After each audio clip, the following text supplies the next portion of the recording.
Hello, today we're going to be talking about subjectivism, relativism, and emotivism. And I know that you guys don't know what that is, but hopefully this chapter will explain that to you. Last chapter we talked about ethics in the examined life, about what morality is and how we determine morality.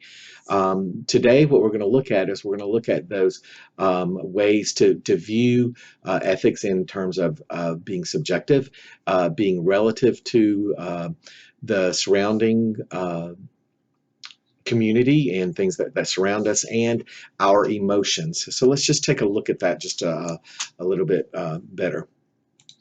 In subjectivism and emotivism, we're going to look at those.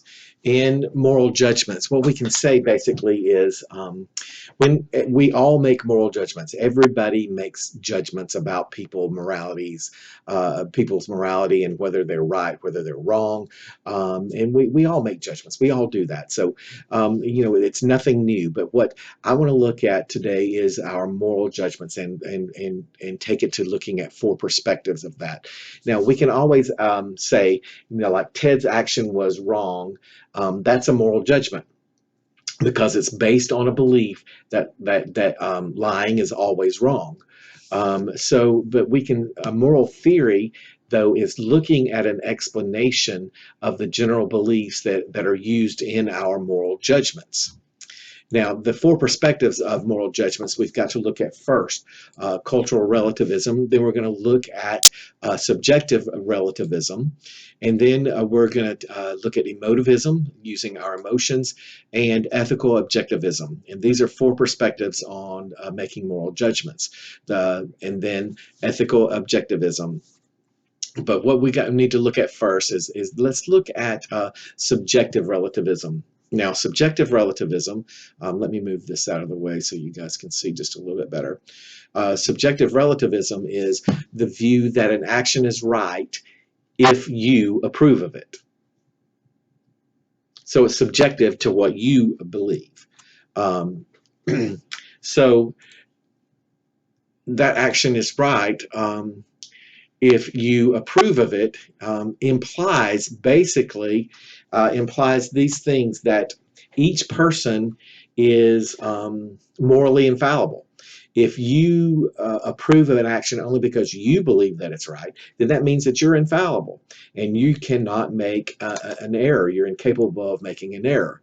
So whenever we have moral disagreements among each other, then if you believe in subjective relativism and that you're right and that you're infallible, then moral disagreements between individuals, that's nearly impossible to do.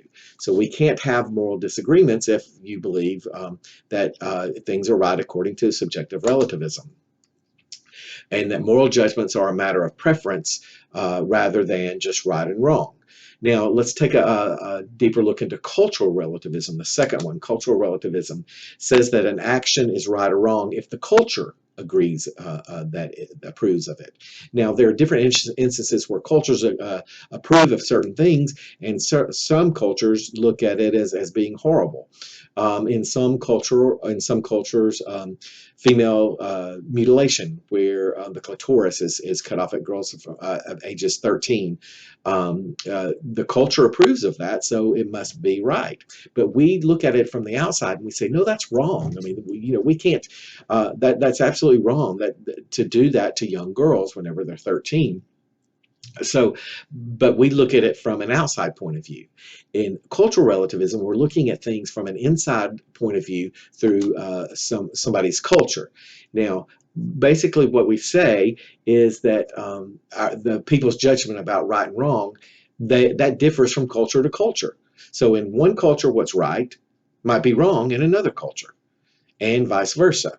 Now, if people's judgments are about right and wrong differ from culture to culture, then right and wrong are relative to that culture.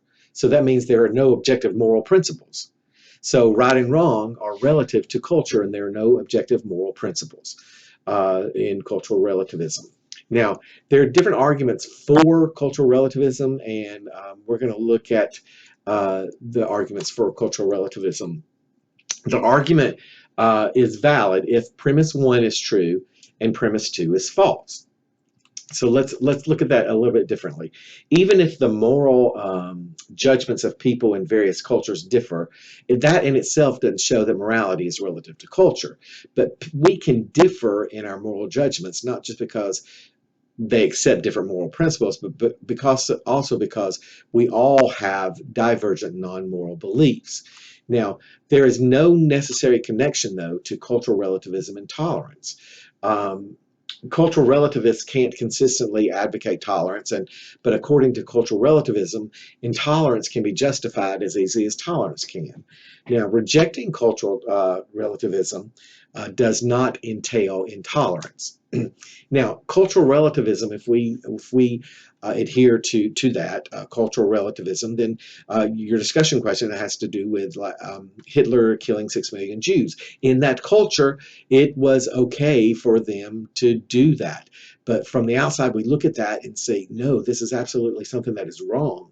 But cultural relativism implies that cultures are morally infallible and that cultures can't be criticized from outside the culture because you're not part of our culture. How can you criticize us? Um, that social reformers within a culture are morally wrong.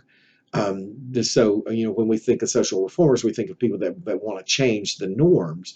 And so, within cultural relativism, if there are any social reformers, we think that they are morally wrong. That implies that moral cultural relativism implies that moral progress is virtually impossible because we see social reformers as being morally wrong. Now let's look at, we've talked about subjectivism and cultural relativism. Let's look at emotivism.